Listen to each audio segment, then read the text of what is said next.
Hey everybody, welcome back to learn to compete. My name is Hardev Singh Thakur और आज हम बात करने वाले हैं गेम थ्योरी में डोमिनेंट स्ट्रेटजी क्या होती है और नैश इक्विलिब्रियम क्या होता है। लास्ट वीडियो में हमने बात करी थी गेम थ्योरी क्या होती है, किसने इसे दिया था और मैक्स मिनी और मिनी मैक्स प्रिंसिपल क्या होता है। इस वीडियो में हम बात करेंगे डोमिनेंट स्ट्रेटजी क्या होती है और नैश इक्विलिब्रियम क्या होता है। उससे पहले हम एक क्विक रिवीजन ले लेते हैं कि हमने क्या पढ़ा था लास्ट वीडियो में। देखिए, हमने बात करी थी कि गेम थ्योरी जो है वो जॉन वन न्यूमैन और ऑस्कर मॉर्गनस्टर्न ने दी थी और 1944 में दी थी और इसका नाम था theory of games and economic behaviour. इसके बाद हमने इसके तीन कंपोनेंट की बात की थी, प्लेयर्स, स्ट्रैटेजीज दो टाइप की होती हैं, pure strategy and mix strategy, और उसके बाद पे ऑफ की हमने बात करी। इसके अलावा मैंने आपको बताया था कि ऑस्कर मॉर्गनस्टर्न और न्यूमैन ने जीरो सम गेम की बात करी थी, यानी कि इसमें इन्होंने क्या बताया था कि जो एक फर्म का प्रॉफिट होगा वो दूसरी फर्म का क्या होगा, लॉस होगा। यानी कि जो एक प्लेयर का प्रॉफिट होगा वो दूसरी प्लेयर का क्या होगा, लॉस होगा, और वो दोनों एक दूसरे के इक्वल होंगे। यानी कि अगर उन दोनों को ऐड किया जाए तो उसकी वैल्यू क्या आएगी, जीरो आएगी। यानी कि जीरो सम गेम की इन्होंने बात करी थी। और इस जीरो सम गेम के केस में हमने ऑप्टिमम स्ट्रेटजी कैसे निकाली थी, using the minimax max mini principle, जिसमें मैंने आपको बताया था एक होता है मैक्स मिनी और एक होता है मिनी मैक्स। ठीक है, और वैल्यू ऑफ द गेम कौन सी होती है, जहां पे max mini is equal to में मिनी मैक्स हो, यानी कि यहाँ पे वैल्यू ऑफ द गेम क्या थी, 5 थी, और इसी को हम कहते हैं सैडल पॉइंट। ओके, अब आप ये देख सकते हैं कि यहाँ पे हमने प्योर स्ट्रेटजी का यूज किया था, यानी कि हमें पता था कि ए की स्ट्रेटजी क्या है, बी की स्ट्रेटजी क्या है, और बी वन की स्ट्रेटजी के हिसाब से ए वन अपनी स्ट्रेटजी चल रहा था, तो हमारे पास सैडल पॉइंट आया। लेकिन कई बार क्या होता है कि सैडल पॉइंट हमारे पास नहीं आता, यानी कि ये वैल्यू इसके इक्वल नहीं आती। तो अगर हमारे पास सैडल पॉइंट ना हो तो जो हमारा प्लेयर है वो मिक्स स्ट्रेटजी का यूज करता है, और इस केस में हम सैडल पॉइंट कैसे निकालते हैं, या तो हम एल्जेब्रिक मेथड का यूज करते हैं या हम यूज करते हैं डोमिनेंस मेथड। ठीक है, ये दोनों मेथड आपके सिलेबस के लिए इंपॉर्टेंट नहीं है, तो इसका हम अभी यूज नहीं करेंगे। अगर कल को फ्यूचर में ये सिलेबस में ऐड होते हैं तो हम इस पे भी बात करेंगे। अब मेन क्या आता है कि जो जीरो सम गेम के क्रिटिक्स थे उन्होंने कहा कि हमेशा ऐसा नहीं हो सकता कि एक साइड का प्रॉफिट दूसरी साइड का लॉस हो और वो इक्वल हो हमेशा, है ना। कई बार ऐसा हो सकता है कि दोनों साइड लॉस कमा जाए, या हो सकता है दोनों साइड विन विन की सिचुएशन में रहें। तो उसे हम एक्सप्लेन कर सकते हैं प्रिजनर डायलेमा के केस में। बहुत फेमस एग्जांपल है ये, और हर केस में ये अलग अलग दिया होता है। प्रिजनर डायलेमा का जो केस है उसमें अलग अलग टाइप के एग्जाम्पल दिए होते हैं। जो इस एग्जाम्पल में बात करेंगे वो हम बात करेंगे, दो हमारे पास थीफ हैं, एक का नाम है जैक और एक का नाम है सलीम। इन दोनों ने चोरी करी है, ठीक है। पुलिस को पता है कि इन दोनों ने चोरी करी है, ओके, लेकिन पुलिस के पास क्या नहीं है, एविडेंस नहीं है। तो पुलिस ने क्या किया, जैक और सलीम को दोनों को क्या किया, अलग अलग लॉकअप में बंद कर दिया, और इनको अलग अलग ऑप्शन दिए कि अगर आप लोग में से कोई एक दूसरे के खिलाफ गवाही दे देता है, टेस्टिफाई कर देता है, तो आप फ्री हो जाएंगे, आपको 0 साल की कैद होगी, यानी कोई कैद नहीं होगी, और जो आपका ओपोनेंट होगा जो चुप रहता है उसको 10 साल की कैद हो जाएगी। अगर आप दोनों एक दूसरे के खिलाफ टेस्टिफाई कर देते हैं तो आप दोनों को 5-5 साल की कैद हो जाएगी, ठीक है। और अगर आप दोनों चुप रहते हैं तो आप दोनों को 2-2 साल की कैद होगी। ये इनको ऑप्शन दिए गए। तो प्रिजनर डायलेमा कहता है कि ऐसे केस में वो दोनों क्या करेंगे, एक दूसरे के खिलाफ टेस्टिफाई कर जाएंगे और दोनों को 5-5 साल की कैद हो जाएगी। वो दोनों क्या कर सकते थे, वो चुप भी रह सकते थे और 2-2 साल की सजा ले सकते थे। लेकिन अगर एक पर्सन चुप रहता, यानी मान लीजिए जैक चुप रहता, तो जैक को ये रहता कि ऐसा ना हो कि सलीम मेरे खिलाफ गवाही दे दे और वो फ्री हो जाए और मुझे 10 साल की कैद हो जाए।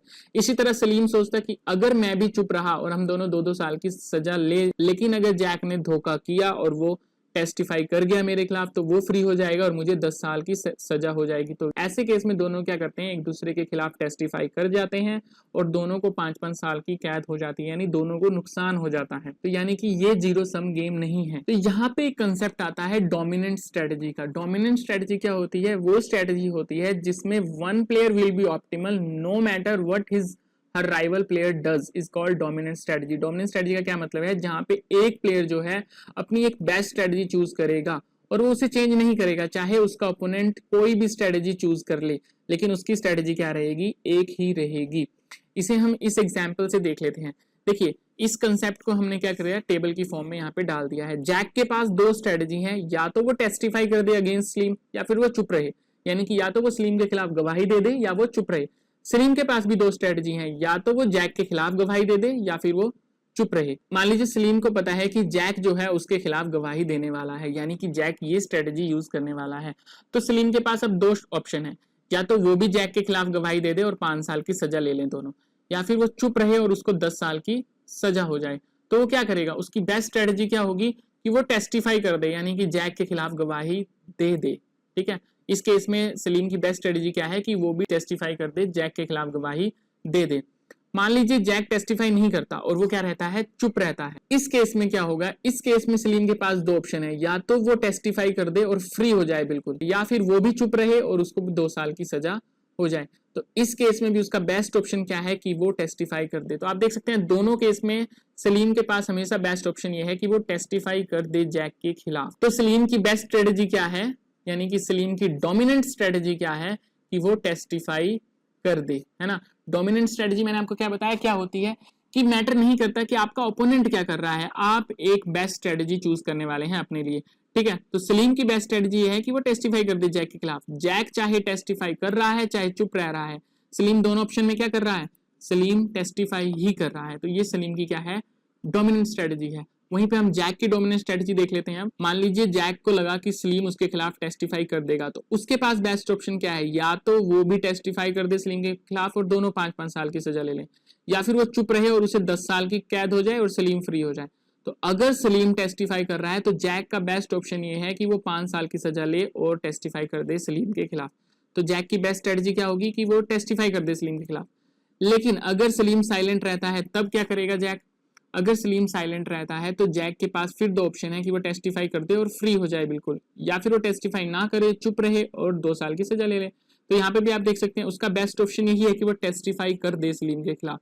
तो जैक की बेस्ट स्ट्रेटजी भी क्या है कि वो टेस्टिफाई कर दे। तो यहाँ पे आप देख सकते हैं दोनों की, सलीम और जैक की एक बेस्ट स्ट्रेटजी है, यानी कि डोमिनेंट स्ट्रेटजी है। और डोमिनेंट स्ट्रेटजी क्या होती है कि हमारी स्ट्रेटजी सेम रहेगी चाहे हमारा ओपोनेंट अपनी स्ट्रेटजी चेंज करता रहे, तब भी हम एक ही स्ट्रेटजी पे रहने वाले हैं, उसे हम कहते हैं डोमिनेंट स्ट्रेटजी। तो इस केस में डोमिनेंट स्ट्रेटजी क्या है कि वो टेस्टिफाई करेंगे एक दूसरे के खिलाफ और दोनों को 5-5 साल की क्या हो जाएगी, सजा हो जाएगी। ये होता है डोमिनेंट स्ट्रेटजी का केस। अब एक केस आता है नैश इक्विलिब्रियम का। नैश इक्विलिब्रियम का कंसेप्ट हमें किसने दिया था, नैश इक्विलिब्रियम का कंसेप्ट हमें दिया था जॉन एफ नैश ने। ठीक है, इसके ऊपर एक मूवी भी बनी हुई है जिसका नाम है अ ब्यूटीफुल माइंड। आप इस मूवी को जरूर देखिएगा। अगर आप ये मूवी नहीं भी देखना चाहते तो इसका एक सीन आता है, बार सीन के नाम से मशहूर है वो, ब्यूटीफुल माइंड मूवी का बार सीन। आप अगर यूट्यूब पे भी टाइप करेंगे तब भी आपको ये मिल जाएगा। उसमें उसने नैश इक्विलिब्रियम को समझाने की कोशिश की है, तो आप ये जरूर देखिएगा।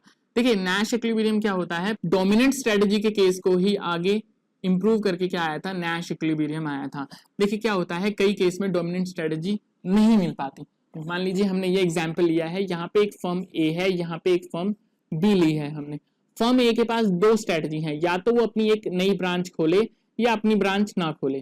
फर्म बी के पास भी 2 स्ट्रेटजी है, या तो वो एक नई ब्रांच खोले या फिर वो अपनी नई ब्रांच ना खोले। मान लीजिए फर्म बी ने चूज किया कि वो अपनी नई ब्रांच खोल रही है। अब फर्म ए क्या करेगी, फर्म ए या तो अपनी नई ब्रांच खोलेगी और 10 करोड़ का प्रॉफिट कमा लेगी। मान लीजिए 1 करोड़ उसमें है, ठीक है, तो वो 10 करोड़ का प्रॉफिट कमा लेगी। अगर वो ब्रांच नहीं खोलेगी तो वो सिर्फ 6 करोड़ का ही प्रॉफिट कमा सकती है। ठीक है, तो फर्म ए क्या करेगी, वो अपनी ब्रांच खोल लेगी। लेकिन अगर मान लीजिए फर्म बी ने ब्रांच नहीं खोली, वो ब्रांच नहीं खोलती है, तब फर्म ए के पास क्या ऑप्शन है कि वो या तो ब्रांच खोल ले और 15 करोड़ का प्रॉफिट कमा ले, या वो ब्रांच ना खोले और 20 करोड़ का प्रॉफिट कमा ले। तो आप देख सकते हैं यहाँ पे इससे फायदा है, तो इस केस में वो ब्रांच नहीं खोलेगी।